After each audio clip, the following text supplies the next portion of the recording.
안녕하세요, 취미갑니다. 오늘 이야기해볼 신차 디자인은 리얼 모터스라는 회사의 RS라는 모델입니다. 네, RS인지 에리스인지 발음은 정확하지 않지만 리얼 모터스라는 미국에 기반을 한 전기 바이크 회사라고 합니다. 신생 회사고 사실 이 바이크도 아직 신차라고 하기에는 프로토타입이라고 봐야 될 것 같아요. 컨셉 모델은 아니지만 아직은 양산이 되기 전이라 양산은 내년이죠. 2025년 연말 하반기를 생각하고 있다고 하는데 이런 스타트업의 특성상 언제 어그러져도 이상하지는 않은 그런 프로젝트라고 보시면 됩니다. 그럼에도 제가 이걸 가져온 이유는 디자인이 너무 마음에 들어서 있었습니다. 프로토타입이다 보니까 제가 좋아하는 하얀 배경의 사진을 구하기는 어려웠고 거의 다가 이런 컨셉 사진들이에요. 이미지 컷들이라서 그냥 디자인을 즐기는 재미로 편안하게 보시면 좋을 것 같습니다. 라이더까지 같이 찍힌 모습을 보면 제가 평소에 좋아하고 추구하는 일상복에 헬멧하고 장갑만 낀, 그래서 너무 저의 취향을 알고 노린 것이 아닌가 싶을 정도로 제 취향에 맞는 컨셉이고, 제가 하얀색도 좋아하면서 이런 미니멀한 디자인을 좋아하는데 거기에 부합하는 모델이기도 했습니다. 물론 저 옆으로 넓적한 헤드라이트는 동그라면 더 낫지 않았을까라는 생각도 해봅니다. 제가 동그란 헤드라이트를 좋아하기 때문이겠죠. 사진들을 모아봤는데요. 제가 전기바이크 디자인들을 생각하면서 전기바이크 디자인을 하는 사람들이 어떤 고민을 할까 생각을 해보면 역시나 문제는 엔진일 것 같아요. 구동 방식을 위한, 마력을 위한 엔진이 아니라 디자인적으로 봤을 때 엔진 자체의 디자인, 엔진의 존재감, 그런 게 있을 수가 없죠. 그래서 배터리가 그거를 대신할 수 있느냐, 거기에 대한 고민의 방향에 따라 배터리의 디자인을 할 수도 있고, 지금 보시는 RS처럼 카울로 덮어버릴 수도 있을 것 같습니다. 이런 카울로 덮어버린 디자인이 아주 새로운 건 아니죠. 스포츠 바이크들은 저런 풀카울을 쓰는데 이 바이크는 바디는 풀카울처럼 감쌌지만 정작 앞 서스펜션 앞쪽에는 네이키드 모델처럼 헤드라이트가 달려 있습니다. 그래서 저런 방식으로 엔진 블락에 대한 디자인을 해결한 모습이에요. 개인적으로는 굉장히 영리하다고 생각을 했습니다. 그리고 저 뒷좌석 디자인은 우리가 많이 봐왔던 카페레이서 디자인들하고 굉장히 흡사합니다. 1인승 시트 같은 모습과 뒤에 헤드라이트가 프레임에, 이거는 프레임이 아니라 카울인 것 같지만 일체화된 저 후미등이 카페레이서의 법칙을 잘 따르고 있는 것 같아요. 핸들바의 위치도 그렇고요. 자세히 보시면 와이어가 조금 정리가 안 된 것도 보이고 조립 단체가 좀 있는 것으로도 보이는데 신생 회사라 그렇기도 하고 프로토타입이라고 생각하면 저는 이 정도는 이해할 수 있는 수준이라고 생각합니다. 앞 서스펜션을 가려주는 저 머드가드라고 할까요? 타이어 양쪽으로 오히려 서스펜션을 더 많이 가리는 저 부품에 RS라는 이름이 써 있는 게 굉장히 인상적입니다. 그래서 제가 이렇게 마음에 드는 디자인을 보고 어떤 것들을 비교할 수 있을까 해서 생각난 모델들을 좀 모아봤습니다. 이거는 영국의 오토패브리카라는 커스텀 바이크 제작 업체입니다. 타입 11이라는 모델인데요. 왼쪽 상단에 있는 게 처음 만들어진 프로토타입이고 시계 방향으로 돌면서 점점 더 완성형, 양산형으로 된 모양입니다. 여기는 주문 제작을 하는 곳이라 실제로 팔기도 하더라고요. 앞에서 본 RS가 매끈한 미니멀한 풀카울의 모습이 조약돌 같은 느낌이었는데, 그 매끈한 조약돌 같은 느낌 하면 떠오르는 바이크가 저에겐 이거였습니다. 어떠세요? 기본적으로 야마하 바이크들을 모델 넣어 있고 마지막 모델, 그러니까 프로토타입이 아닌 다른 최근의 모델들은 구형의 MT09를 사용하는 것 같습니다. MT09의 프레임과 엔진이 보이고요. 연료 탱크하고 앞쪽 라이트를 가리는 카울이 연결이 됐습니다. 유체역학으로 보이지만 라이더를 생각하면 유체역학보다는 그냥 디자인적 요소라고 보여지는 저 매끄러운 표면이 굉장히 인상적이어서 제 기억에도 남아 있었는데 이번에 RS를 보면서 떠올린 바이크 중 하나였습니다. 어떠세요? 이런 커스텀 바이크들은 양산차에서는 볼 수 없었던 비례, 그리고 실용적인 것과는 거리가 먼 그런 디자인들을 즐길 수 있어서 굉장히 좋은 것 같습니다. 네, 이 바이크는 러시아에 위치한 질러스 모터사이클이라는 곳에서 만든 BMW R 라인 T의 801 모델이라고 합니다. 조약돌 같은 풀 카울의 모습이 엔진까지 다 덮은 모습이죠. 박스 엔진의 특성상 양쪽이 튀어나오긴 했지만 먼저 본 타입 11보다 조약돌 같은 부분이 탱크 위쪽에서 탱크 아래쪽까지 다 덮은 모습입니다. 말 그대로 풀 카울의 모습이고, 또 하나 특이한 점은 사이드 스탠드나 센터 스탠드가 있는 게 아니라 저 서스펜션이 전자식으로 조절이 돼서 주차시에 저렇게 내려앉아서 바디가 땅에 닿는 모습입니다. 주행을 하기 위해서는 다시 저 바디를 끌어올리겠죠. 굉장히 쉽지 않은 아이디어라고 생각합니다. 저 서스펜션 기술이야 새로운 건 아니지만 바이크의 바디를 땅에 닿겠다라는 생각, 뭔가 틀을 깨는 생각이 굉장히 재밌었다고 생각하고, 디자인도 저 BMW의 엠블럼과 굉장히 잘 어울리는 디자인으로 나왔다고 생각합니다.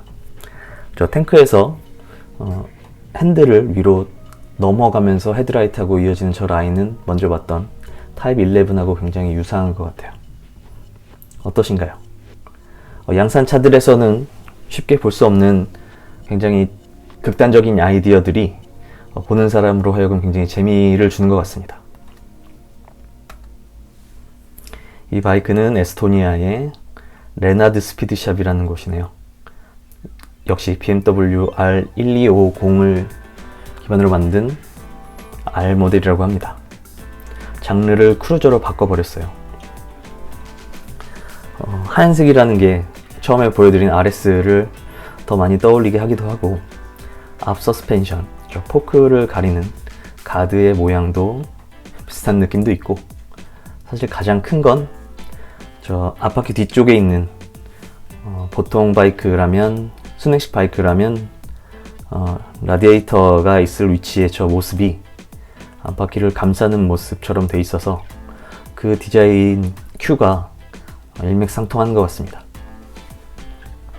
뭐가 뭐를 베꼈다라는 얘기를 하려는 건 아니고요. 이런 느낌이 새로운 게 아니라는 얘기 정도?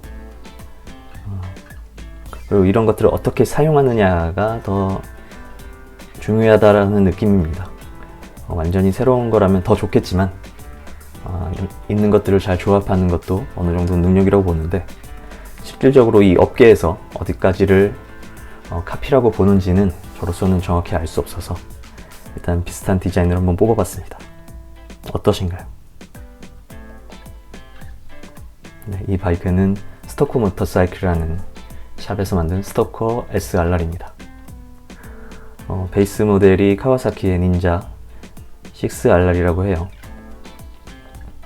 역시나 앞바퀴 뒤쪽에 라디에이터 부분의 모습이 앞바퀴를 감싸는 듯한 저 형상이 공통적인 느낌을 자아냅니다.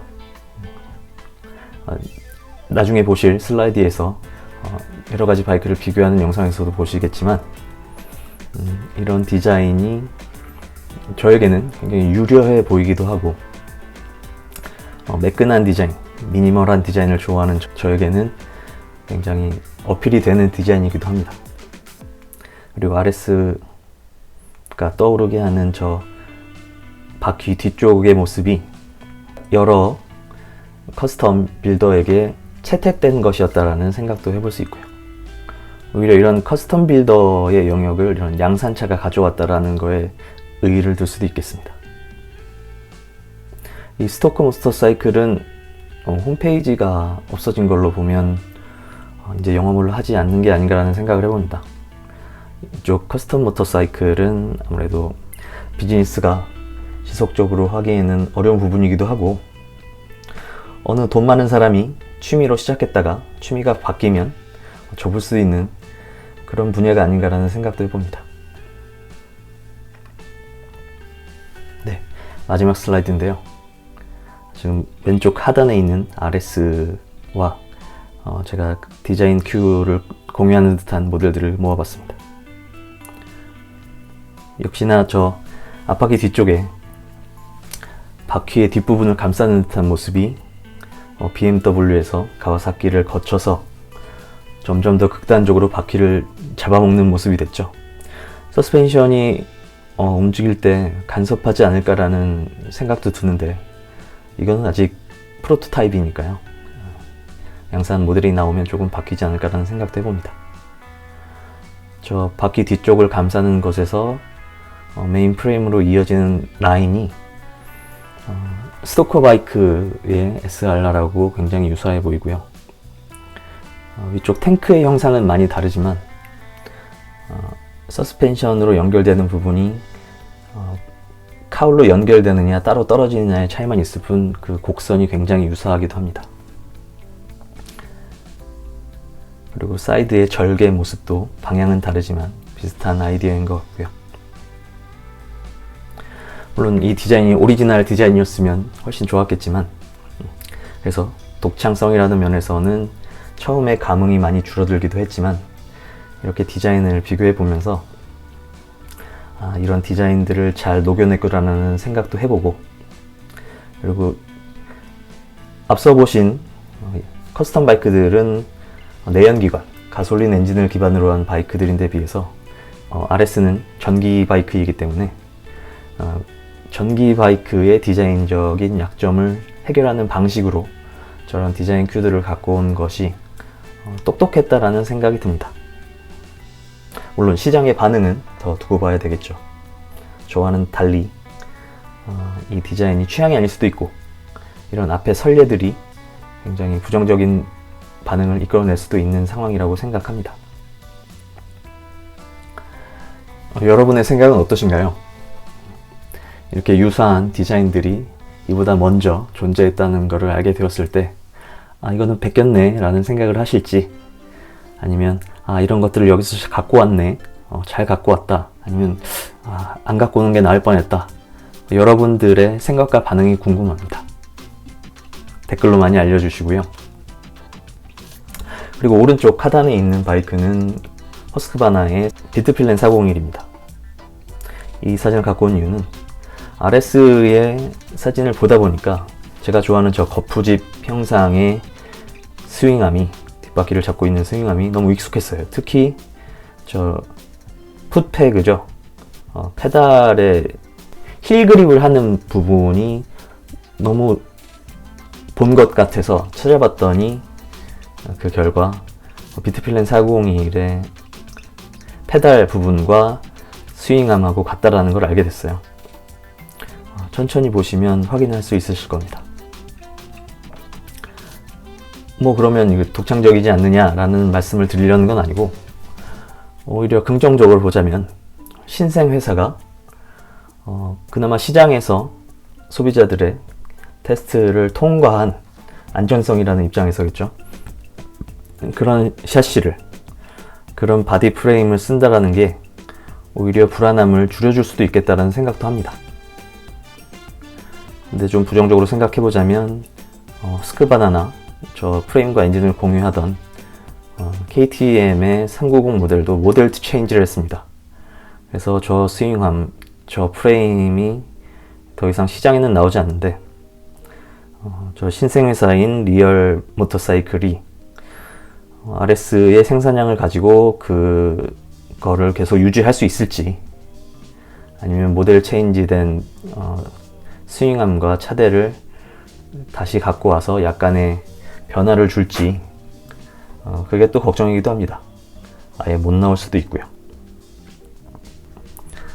구독과 좋아요를 부탁드리면서 이런저런 바이크 디자인을 보다가 전기차임에도 불구하고 제 마음에 들었던 리얼 모터스의 RS라는 모델의 디자인에 대한 이야기는 이렇게 마치도록 하겠습니다. 고맙습니다.